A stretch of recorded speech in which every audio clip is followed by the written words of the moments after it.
pesan Tuhan buat kita semua di Markus pasal yang kelima.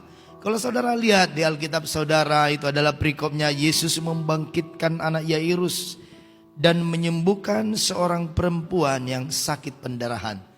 Ini mujizat yang bersamaan Bapak Ibu.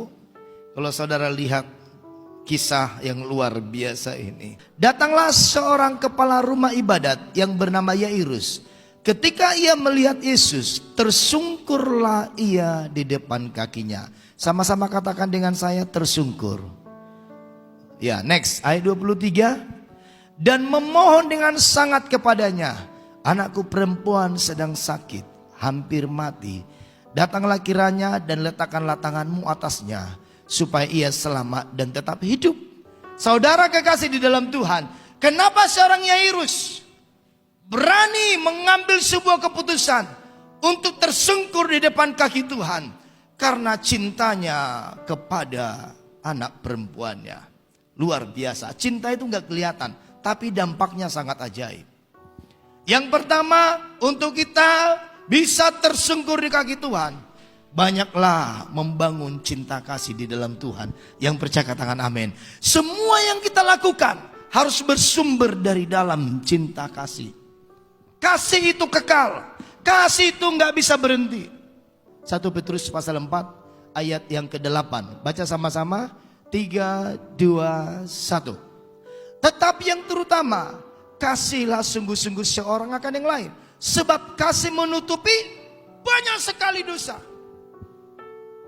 Ini yang membuat kita bisa berani memaafkan seseorang yang menyakiti hati kita, karena ada kasih yang penuh di dalam kita. Ini yang pertama. Orang yang tersungkur di kaki Tuhan adalah orang yang ada banyak cinta kasih di hatinya. Yang kedua, kenapa Yairus bisa tersungkur di kaki Tuhan? Yang kedua, kenapa Yairus bisa tersungkur di kaki Tuhan? Karena dia mempunyai kerendahan hati. Orang yang rendah hati adalah orang yang berani mengambil sebuah keputusan karena dia tahu itu dari Tuhan. Orang yang rendah hati adalah orang yang berkata, aku gak bisa apa-apa tanpa Tuhan.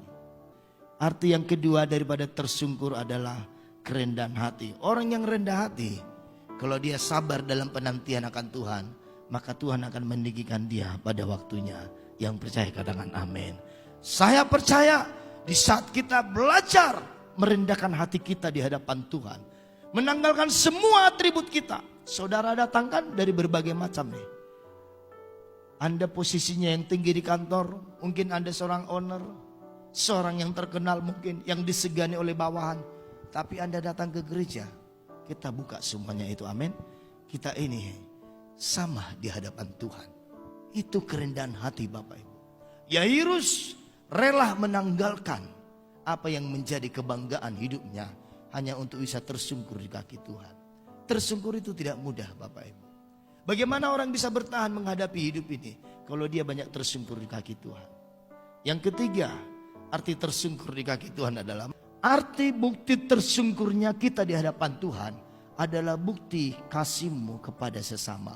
Yang mengerti katakan amin. Ada dua hukum di Alkitab. Hukum yang terutama apa? Kasih kepada Markus pasal 12 ayat 29. Tolong dibuka.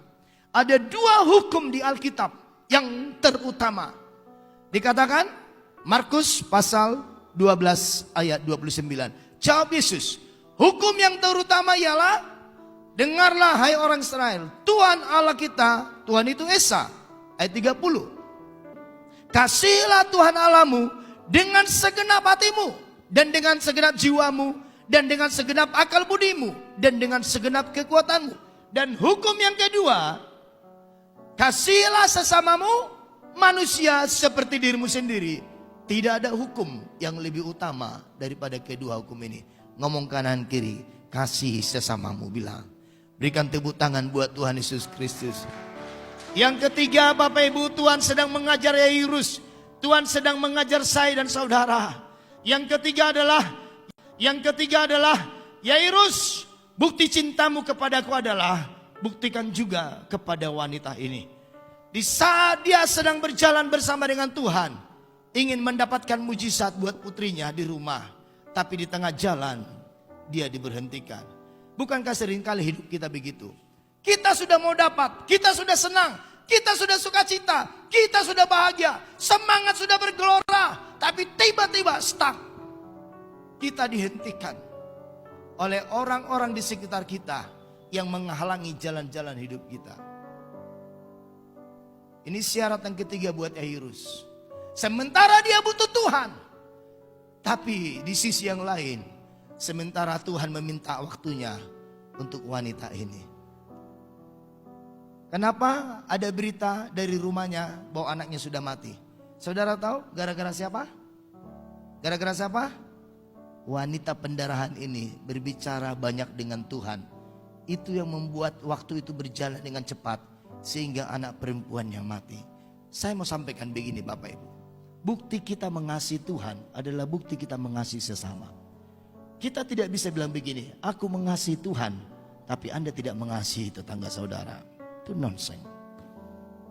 Sering sekali Tuhan sedang memberkati orang lain melalui hidupmu. Dan kita manusia sudah terlalu biasa untuk aku nomor satu. Selalu begitu. Aku duluan, aku nomor satu, orang lain nomor dua. Tapi hari itu Yairus diajar oleh Tuhan. Di persimpangan itu Yairus diperhadapkan. Mau gak sebentar aku nyita waktumu, walaupun risikonya anakmu akan mati, hanya demi wanita ini. Seolah-olah Tuhan berkata begini kepada Yairus, Yairus, anakmu bahagia selama 12 tahun. Dan baru tahun yang ke-12 anakmu sakit. Kamu tahu wanita ini, tiap malam dia menderita selama 12 tahun. Itu ujian yang terakhir untuk mendapatkan mujizat talitakum dalam hidup Yairus.